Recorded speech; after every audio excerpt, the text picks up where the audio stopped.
আসসালামু আলাইকুম প্রিয় দর্শক, সকলকে স্বাগত জানাই শরণার্থী আপডেটের আজকের ভিডিওতে। আজ নভেম্বর মাসের 23 তারিখ। আজও থাকছে এজিয়ান সাগর, ভূমধ্যসাগর, আটলান্টিক উপকূলের সর্বশেষ গত 24 ঘন্টার তথ্য। নিজে জানুন, অন্যকে জানাতে ভিডিওটি শেয়ার করে দিন। আপনি এই ভিডিওটি কোন দেশ থেকে দেখছেন তাও কমেন্টস করে জানিয়ে যাবেন। আপনি এই ভিডিওটি দেখছেন ইউটিউব, ফেসবুক দুই প্ল্যাটফর্ম থেকে। আমরা প্রতিদিনই আপনাদেরকে এই গুরুত্বপূর্ণ তথ্যগুলো দিয়ে যাচ্ছি। কাজেই চ্যানেলটি সাবস্ক্রাইব করে ফেসবুক পেজটি লাইক ফলো করে আমাদের সাথে যুক্ত থাকলে নিত্য নতুন আপডেট তথ্যগুলো আপনি দেখতে পারবেন। ভূমধ্যসাগর, এজিয়ান সাগর, আটলান্টিক উপকূল, প্রায় প্রতিটি অঞ্চল ব্যবহার করে বাংলাদেশিদের ইউরোপে প্রবেশের যে চেষ্টা সেটা অব্যাহত রয়েছে। আর এই চেষ্টা বর্তমান সময় আরও বৃদ্ধি পেয়েছে আটলান্টিক সাগরে গিয়ে। আটলান্টিক সাগর অতিক্রম করে স্পেনে প্রবেশ করতে পারলেই একটি বিপদমুক্ত হওয়া যাবে, বা ইতালিতে গেলে যে ধরনের ঝামেলার মুখোমুখি হতে হচ্ছে সেই ধরনের কোনো ঝামেলা হবে না। এই স্বপ্ন এখন বহু বাংলাদেশি দেখছে। আর এই বাংলাদেশিদেরকে স্বপ্ন দেখানোর জন্য মানব পাচারকারী বিশাল দালালরা তো রয়েছে, যারা তাদের ব্যবসার স্বার্থে এই কাজগুলো করে থাকে। তবে লিবিয়া, তিউনিসিয়া বা তুরস্কের উপকূল ব্যবহার করে ইউরোপে যাওয়া কতটা সহজ, যদিও কোনোটাই সহজ না, কিন্তু আটলান্টিক সাগর হিসেব করলে এই অঞ্চলটি অনেক সহজ। কাজেই আপনারা যারা বিভিন্ন ব্যক্তি বিশেষের মাধ্যমে চেষ্টা করবেন, অবশ্যই এই সকল ব্যাপারগুলো মাথায় রাখবেন। দুর্ঘটনার ব্যাপারগুলো বা অনাকাঙ্ক্ষিত ঘটনাগুলো যেটি কন্টিনিউ অব্যাহত রয়েছে। হিউম্যানিটেরিয়ান ভূমধ্যসাগরে একটি বিপদগ্রস্ত নৌকা উদ্ধারের কল পেয়েছিল, যা নিশ্চিত করেছে যখন নৌকাটির অবস্থা ঠিক এমন ছিল যা তারা এক্স হ্যান্ডেলে প্রকাশ করেছে।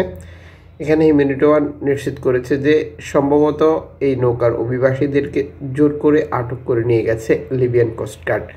কারণ বিপদগ্রস্ত নৌকাটির অবস্থান শনাক্ত করার পর তারা সেখানে যায়। সেখানে গিয়ে তারা দেখতে পায় যে নৌকাটিতে কোনো অভিবাসী নেই। আমি পিকচারটি আবার দেখাচ্ছি। এটা একটি প্লাস্টিক টিউবের নৌকা ছিল, দেখতে পাচ্ছেন, কোনো জনমানুষবিহীন বা শূন্য। এখানে হিউম্যানিটেরিয়ান অভিযোগ করেছে যে লিবিয়ান কোস্টগার্ড আন্তর্জাতিক আইন লঙ্ঘন করেছে। নৌকাটি আন্তর্জাতিক সমুদ্র সীমানায় ছিল, যেটি লিবিয়ার উপকূলে ছিল না। যদিও এটি কন্টিনিউ হচ্ছে, এই সকল অভিযোগের খুব একটা সমাধান বা ফলাফল পাওয়া যায় না। দীর্ঘদিন থেকে এই সকল কার্যক্রম অব্যাহত রয়েছে। এদিকে আন্তর্জাতিকভাবে আলোচনায় রয়েছে একটি নৌকাডুবি এবং অভিবাসীর মৃত্যুর ঘটনা। একটি পরিবারের পক্ষ থেকে এই সদস্যদের পিকচার শেয়ার করেছে সেই নৌকাডুবিতে। এখানে রেড সিগন্যাল যেটা দেখতে পাচ্ছেন, ঠিক এই স্থানটিতেই নৌকাটি ডুবেছিল। তিউনিসিয়ার উপকূলে এই নৌকাডুবি এরই মধ্যে আলোচনায় এসেছে, কারণ এই নৌকাডুবিতে রেকর্ড সংখ্যক মানুষের মৃত্যু হয়েছে। এই রেকর্ড সংখ্যক মানুষের মৃত্যু এবং নিখোঁজ উদ্ধার অভিযান সম্পূর্ণ করার পর সর্বশেষ তথ্য মতে যেখানে 13 জন গর্ভবতী নারী ছিল বলে অনেকেরই ধারণা, যদিও তাদেরকে উদ্ধার করা হয়েছিল কিছু লোককে, কিছু লোকের মৃত্যু হয়েছে। লিবিয়া থেকে এই নৌকাটি ছেড়ে এসেছিল, কিন্তু নৌকাটি কেন ডুবে গিয়েছে বা দুর্ঘটনার কারণ এখন পর্যন্ত কোনো কর্তৃপক্ষ থেকে জানানো হয়নি। এদিকে ভূমধ্যসাগর যেমন ব্যবহার করেই অভিবাসীরা ইতালিতে যাচ্ছে, একই অবস্থা বর্তমান আটলান্টিক উপকূলে। আটলান্টিক উপকূলে রেকর্ড সংখ্যক শরণার্থী প্রতিদিনই প্রবেশ করছে। প্রতিটি দ্বীপেই গত বছরের রেকর্ড ভঙ্গ করেছে অলরেডি। চলতি বছর এখনও অনেক বাকি শরণার্থী প্রবেশের ক্ষেত্রে। ভিন্ন ভিন্ন প্রতিবেদন প্রকাশিত হচ্ছে, যদিও আমরা এই প্রতিবেদনগুলো আপনাদের সাথে খুব একটা শেয়ার করি না, কারণ এই অঞ্চলটি ব্যবহার করে বাংলাদেশিদের যাওয়ার খুব একটা খবর নেই। যদিও সাম্প্রতিক সময় আমাদের কাছে কিছু তথ্য রয়েছে, অনেক বাংলাদেশি মরক্কোতে যাচ্ছে গেম দেওয়ার জন্য, যারা স্পেনে যাবে। যদিও মরক্কোর সাথে স্পেনের দ্বিপাক্ষিক চুক্তি রয়েছে শরণার্থী আটকের জন্য। আর যে ধারাবাহিকতায় চলতি বছরেও 50,000+ শরণার্থী অলরেডি তারা আটক করেছে, যাদেরকে মরক্কোর বিভিন্ন আটক কেন্দ্রে রাখা হয়েছে। সর্বশেষ এক্স হ্যান্ডেলে নিশ্চিত করেছে আইতামারি ভূমধ্যসাগর থেকে যে শরণার্থীদেরকে তারা উদ্ধার করেছিল বিপদগ্রস্ত অবস্থার পর, তাদেরকে নিরাপদে ইতালিতে হস্তান্তর করেছে, যেটি কাতানিয়াতে। আইতামারি এর আগে এই শরণার্থীদেরকে উদ্ধার করার পর ইতালি কর্তৃপক্ষ তাদেরকে একটি বন্দর নির্ধারণ করে দিয়েছিল, যেই বন্দরে মূলত তাদেরকে নামানো হয়েছে, তারা এক্স হ্যান্ডেলে এই বার্তাটি নিশ্চিত করেছে। এদিকে হিউম্যানিটি ওয়ান বিপদগ্রস্ত শরণার্থী উদ্ধারের একটি তথ্য প্রকাশ করেছে তাদের এক্স হ্যান্ডেলে। হিউম্যানিটি ওয়ান এই প্রতিবেদনে যুক্ত করেছে যে বিপদগ্রস্ত অবস্থা থেকে তারা 70 জন অভিবাসীকে উদ্ধার করেছিল এবং অন্য একটি মার্চেন্টারি জাহাজ থেকে 25 জন, টোটাল 75 জন শরণার্থী বর্তমান হিউম্যানিটি ওয়ানে রয়েছে, যাদেরকে নিরাপদে ইতালিতে হস্তান্তর করা হবে ইতালি সরকারের নির্ধারিত বন্দরে। এদিকে বর্তমান প্রধানমন্ত্রী জর্জিয়া মেলোনি সরকার ক্ষমতা গ্রহণ করার পর এনজিও মিশনগুলো দিন দিন বৃদ্ধি পাচ্ছে। এই বৃদ্ধি পাওয়ার কারণ হচ্ছে জর্জিয়া মেলোনি সরকারের কঠোর অবস্থান বা ভিন্ন প্রক্রিয়া।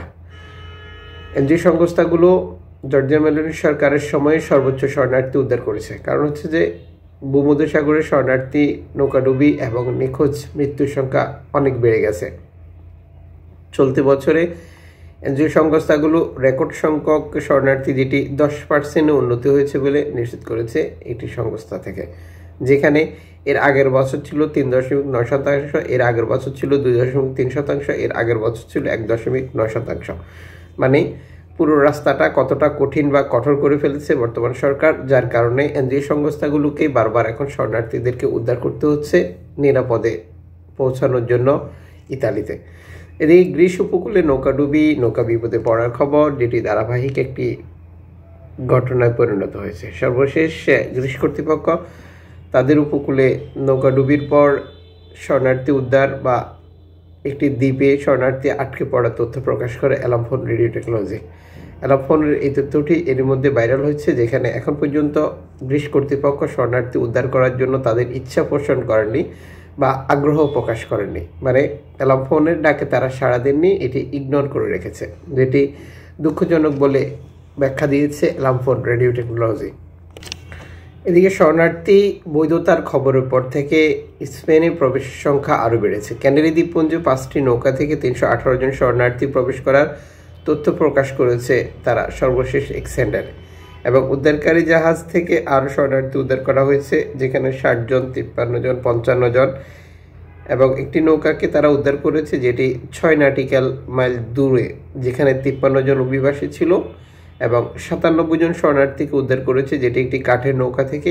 এভাবেই প্রতিদিনই রেকর্ড সংখ্যক শরণার্থী প্রবেশ করছে স্পেনের বিভিন্ন উপত্যকা বা দ্বীপে। এদিকে ইতালি ছাড়া এটা অসম্ভব। মেলানি ব্যাসেলসে তার ক্ষমতা প্রতিষ্ঠিত করেছে। নতুন ইউরোপীয় ইউনিয়ন কমিশনের সূচনা সংসদে অধিকারের সাথে অধিকাংশ পরিবর্তন দ্বারা চিহ্নিত করা হয় অর্থনীতি এবং নিরাপত্তা, জলবায়ু সুরক্ষাকে অগ্রাধিকার দিয়ে এটি প্রতিস্থাপিত করা হবে। এখানে যে ব্যাপারটি মূলত আলোচনা, এখানে আপনারা দেখছেন যে এটি ইউরোপীয় ইউনিয়নের বর্তমান প্রধান উর্সুলা, আর এটা হচ্ছে বর্তমান প্রধানমন্ত্রী জর্জিয়া মেলোনি। এখানে এই আলোচনাটি কেন এসেছে?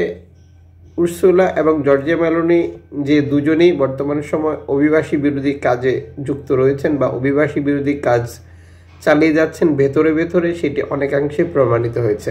যদিও ইউরোপীয় ইউনিয়নের প্রধান এই ব্যাপারটা ইগনোর করে যান বা সেটি পর্যবেক্ষণ করা হচ্ছে, আমরা দেখছি, এটি নিয়ে আমরা তদন্ত করছি, এ সকল বক্তব্যের মাধ্যমে দায়সারা ভাব দেখান। বিশেষ করে ইতালি সরকার যখন অভিবাসী বিরোধী বিভিন্ন পদক্ষেপ বা বিভিন্ন সিদ্ধান্ত নিচ্ছে, আর জর্জিয়া মেলোনি তো কোনো ধরনের রাগডাক ছাড়াই তার অবস্থান বারবার পরিষ্কার করছে। এই ছিল শরণার্থীদের গত 24 ঘন্টার আপডেট তথ্যগুলোর বিস্তারিত। যুক্ত থাকুন, আরও ইনফরমেশন দেখতে পারবেন।